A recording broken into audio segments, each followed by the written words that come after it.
C'è un ultimo componente di cui parlare prima di passare alle Yamaha NS5000, l'ultimo dei nuovi inseriti per poterle pilotare. Ma siccome vi ho abituati a vedere solo cose un po' fuori dall'ordinario e voglio che rimaniate abituati bene, preferisco portarvi a fare un saltino nell'elettronica, nella teoria degli interfacciamenti elettrici, senza tediarvi con troppo tecnicismo, ma almeno vedendo un case study, per così dire, molto atipico, una cosa che succede praticamente solo con Sakuma, ma che succede e che quindi, grazie alle peculiarità del Manley Neoclassic 300B Preamp, riusciamo ad affrontare in maniera molto anticonvenzionale.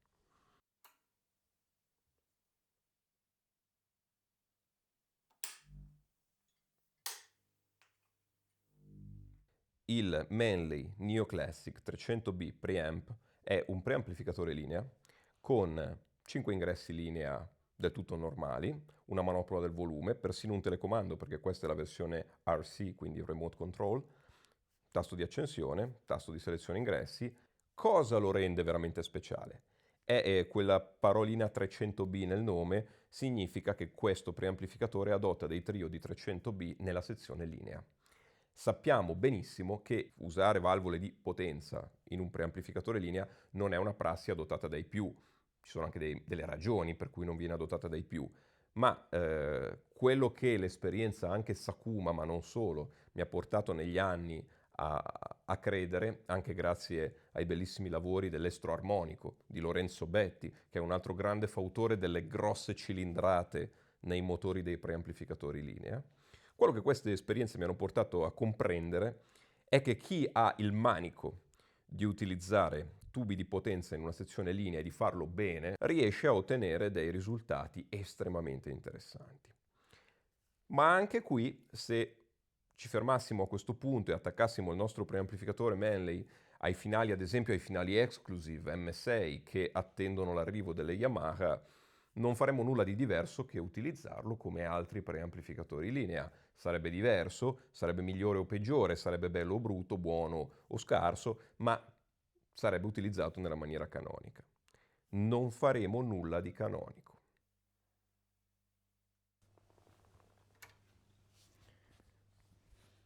Questa è la struttura del Manley Neoclassic 300B Preamp. Abbiamo un selettore ingressi, una manopola del volume, bellissima e fluidissima. Abbiamo un interruttore di accensione, uscita cuffie sul frontale e per il resto una bellissima pianura tempestata, costellata di valvole. Abbiamo là in fondo la sezione di rettificazione dell'alimentazione e abbiamo qui davanti l'ingresso mediante 2.6 SL7 e l'uscita mediante le due 300B. Quali sono le altre interfacce per l'utente?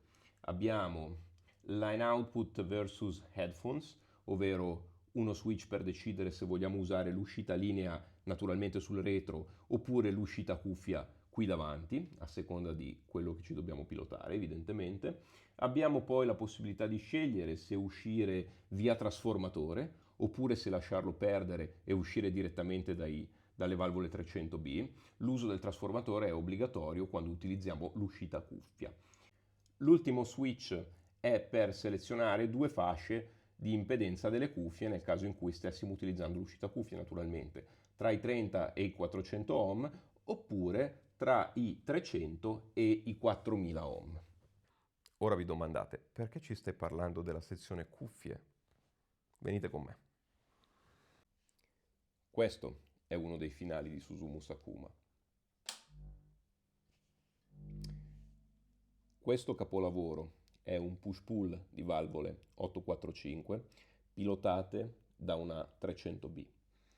Un sistema estremamente elegante di fare un push-pull di 845. Tutto accoppiato a trasformatori di interstadio, generoso trasformatore d'uscita, generoso trasformatore di alimentazione, un battaglione di condensatori per rettificare e induttanze come se piovesse. Tutto, come la tradizione del maestro, by Tamura. Ciò che io sto inquadrando da questa parte è convenientemente l'ingresso del segnale sul finale di potenza Sakuma. Abbiamo la valvola 300B, ma questa viene dopo. Nonostante sia la valvola d'ingresso, questa valvola viene anticipata da un componente fondamentale, che è lui. Questo, lo STU001, è un trasformatore di ingresso Tamura da 150 ohm di impedenza sul primario, l'impedenza che il povero preamplificatore si trova a dover pilotare. C'è questo potenziometro che è un attenuatore all'ingresso, concorre con il trasformatore d'ingresso messo in shunt, messo in parallelo, per generare un controllo di tono alla Sakuma, ovvero non un controllo di tono propriamente detto, ma un sistema la cui risonanza genera una curva di risposta variabile a seconda di come regoliamo l'attenuazione d'ingresso. 150 ohm significano un oggetto che assomiglia di più a un diffusore, a una cuffia, rispetto ad un finale di potenza. I finali di potenza solitamente hanno delle impedenze nell'ordine si parte da circa 10.000 ohm tipicamente e si arriva a 100.000 ma anche a 1.000.000 di ohm, al mega ohm.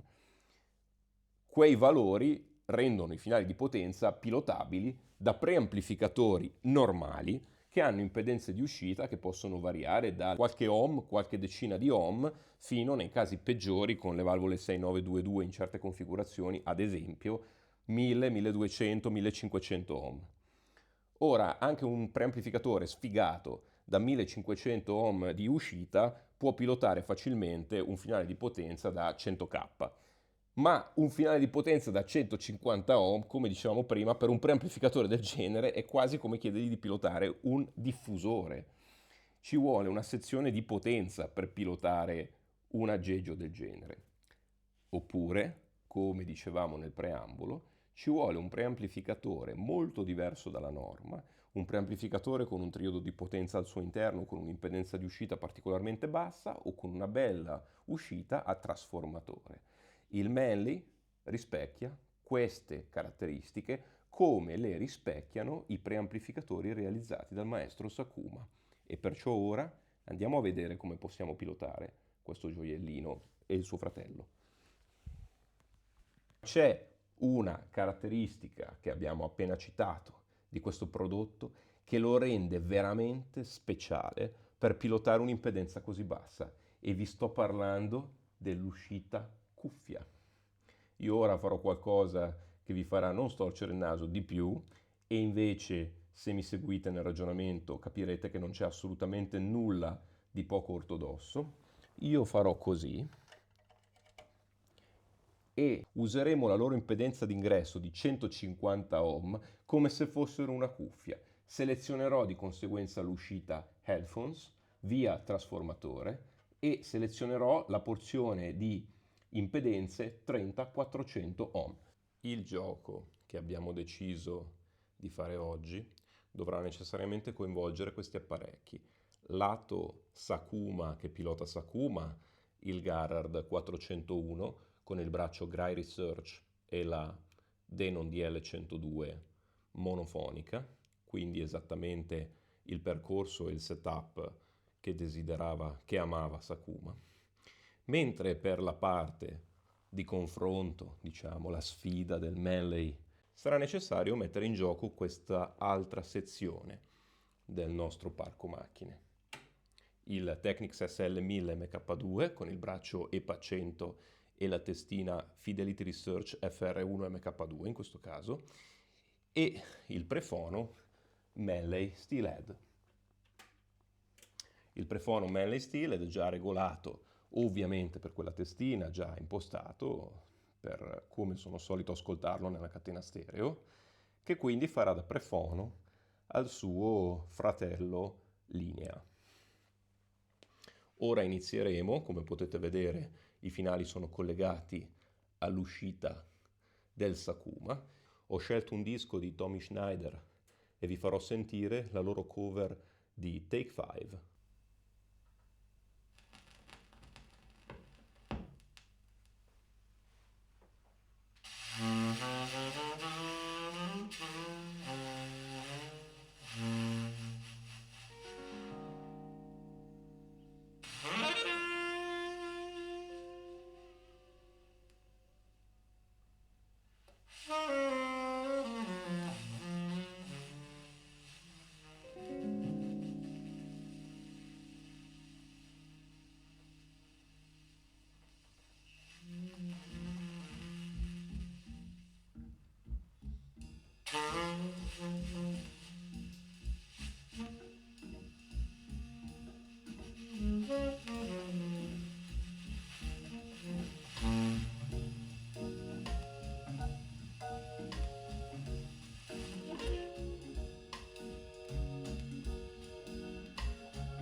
quello che è stato molto importante nella prova di oggi è stato non toccare mai gli attenuatori, i potenziometri presenti sui finali, perché i finali di Sakuma utilizzano il potenziometro in ingresso non come un regolatore di volume, ma come un controllo di tono. Come questo lo faccia dipende da come è stato collegato il potenziometro rispetto al trasformatore di ingresso. Una configurazione che genera una risposta in frequenza variabile a seconda di come regoliamo l'attenuatore. È una cosa molto molto intelligente e particolare, che poi ovviamente lascia nelle mani dell'ascoltatore la responsabilità di tarare il suono dei finali sui diffusori che utilizza. E questa è una grandissima opportunità, ma è anche un'arma se uno non è capace di usare per benino le proprie orecchie e di fare un buon lavoro di setup del sistema. Ora, questa prova non può che lasciarci con la ovvia conferma che il Prefono Sakuma è una bomba. Mi lascia anche però con una ottima opinione di come il Manley si sia comportato in questo compito assurdo, passando per uscita cuffia a pilotare questi finali, e davvero il suono che ne è scaturito lo avete sentito, giudicatelo nei commenti, mi fa molto piacere leggervi, avrete notato che intervengo moltissimo nei commenti perché mi piace, io vorrei che i miei video fossero anche un luogo di scambio, di confronto, non semplicemente una cosa che io vi consegno, voi la guardate e qualsiasi cosa pensiate chi se ne frega e avanti al prossimo. Ma è chiaro, no? Che il preamplificatore di Susumu Sakuma a fare un lavoro come quello di pilotare questi finali è inarrivabile, ma vi sfido anche a mettere su un'azienda oggi e cercare di farne uno uguale. Iniziate a racimolare tutto quello che ci vuole per fare quell'oggetto lì. Inizierete a farvi i conti di quello che avete speso, probabilmente considererete che l'ippica non è poi un cattivo sport da praticare. Insomma, non è un prodotto che si può industrializzare e vendere sul mercato oggi. Non si poteva neanche all'epoca, ma infatti Sakuma non li vendeva, quindi che problema c'era? Invece, un'azienda come Manley Labs deve fare qualcosa che si possa produrre su più esemplari, e ne fanno veramente tanti, e che si possa vendere. Diciamo semplicemente che si è difeso in maniera egregia, anzi più che difeso, ha tirato fuori questa gamma medio-alta stupenda che lo ha sempre caratterizzato e a livello di gamma bassa abbastanza generosa, che non vuol dire fuori controllo, non vuol dire sbrodolona, vuol dire semplicemente che Manley ama farti sentire e ricordare che nella musica ci sono anche i bassi. Questo ha sempre caratterizzato le loro apparecchiature e infatti quando ho collegato anche i loro finali nelle mie catene passate a Tannoy, a Wilson Audio, a Cappella, hanno sempre sfoderato un bellissimo basso godereccio e anche controllato. Certo, trattandosi di apparecchiatura a valvole, magari su diffusori molto complessi da gestire, non era controllato al pari di alcuni stato solido, ma non ce n'era nessun bisogno. Era un basso perfettamente genuino e che ricordava il basso naturale che si ascolta nei concerti. Quindi per me tanto basta. E quindi, tornando al pre, anche le sue connotazioni sono queste qui. Ha una gamma medio-alta che rende giustizia al fatto di utilizzare delle 300B. L'avete sentito di certo nel video che nella parte del sax e dei piatti della batteria c'è una cristallinità e una vividezza davvero stupendi. Ne sono certo che lo abbiate colto. E dal punto di vista della armonia, della struttura timbrica generale, direi pre piuttosto neutrale, non è old school, non ti fa ricordare tanto le valvole e non vuole assolutamente farlo. Manley si guarda bene dal voler suonare come qualcosa di mieloso e antiquato.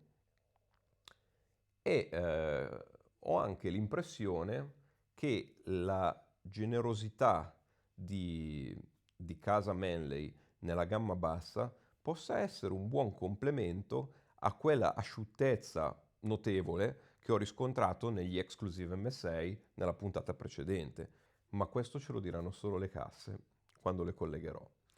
E siccome ormai abbiamo battuto tutti i componenti, abbiamo interpretato ogni componente nuovo che ci porta in quella direzione, non mi resta che rimandarvi al prossimo video dove proveremo le Yamaha NS 5000.